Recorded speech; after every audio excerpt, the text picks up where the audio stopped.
ये सवाल तो आपको बीजेपी वालों से पूछना चाहिए, इसलिए पूछना चाहिए कि 5,000 करोड़ की हिमाचल में नीतियां बांटी, जिसको जरूरत है, जिसको समाज के किसी भी वर्ग को जीवन यापन के लिए जरूरत है, उसके लिए फ्री से ज्यादा भी करना चाहिए। और ये कोई विकसित भारत का नारा ये नहीं है कि हम जिसको देते हैं उससे हमारे को कुछ असर पड़ता है। ये बजटरी एलोकेशन होती है कि हाँ हमने समाज के किसी वर्ग को देना है,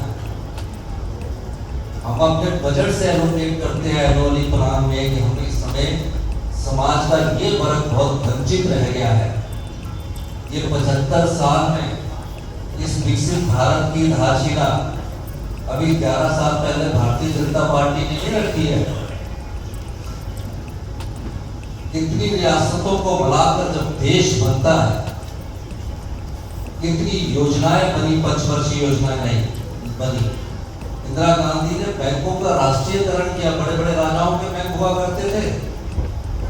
लोकतंत्र की मजबूती के लिए राजीव गांधी जी ने 18 साल का वोटिंग राइट दिया। जब महिलाएं घूंघट पर चलती थी तो 73 और 74 अमेंडमेंट कॉन्स्टिट्यूशन का लाकर महिला आरक्षण पंचायती राज संस्थाओं में दिया, यूएनपीस में दिया। ये विकसित भारत की आधारशिला उस समय राजीव गांधी जी की सोच ने रखी, जब अमेरिका ने सुपर कंप्यूटर देने से मना कर दिया और राजीव गांधी जी ने 87 में कहा कि आने वाला समय हिंदुस्तान का है। आईटी में आज पूरे विश्व में जो डंका बज रहा है और कांग्रेस पार्टी की नीतियों से बना। जब देश का सोना इस भारतीय जनता पार्टी की सरकार के समय, जिसमें चंद्रशेखर जी देश के प्रधानमंत्री थे, कौन सपोर्ट कर रहा था? भारतीय जनता पार्टी सपोर्ट कर रही थी, गिरवी था।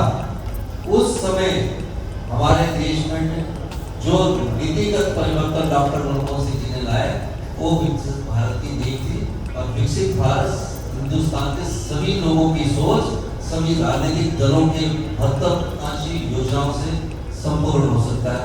हमारे दस के बंधुओं ने एक सवाल पूछा, मैं बड़ा स्पष्ट कहना चाहता हूँ, इस देश की संस्कृति ही इस देश को एकजुट में बांध कर, और जो कोई भी राजनीतिक दल इस प्रकार की बात करता है, कोई भी राजनीतिक दल इस प्रकार की बात करता है, वो कोई इस देश को एकजुटता में नहीं रख सकता। हमारी संस्कृति इस देश को एकजुटता में रख सकती है। ये वो देश है जहाँ बुद्ध का जन्म हुआ, बुद्ध धर्म का जन्म हुआ। ये वो देश है जहाँ जैनिज्म का जन्म हुआ। ये वो देश है जिसको कानूनी मान्यता सिखिज्म को और डॉक्टर मनमोहन सिंह जी की कांग्रेस की सरकार ने। तो रिच कल्चर का देश है। राजनीति में स्टैंडिंग मुद्दे और स्टैंडिंग स्लोगन्स होते हैं।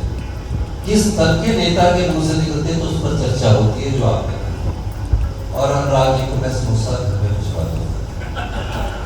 आप देख रहे हैं हिमाचल न्यूज़ 24।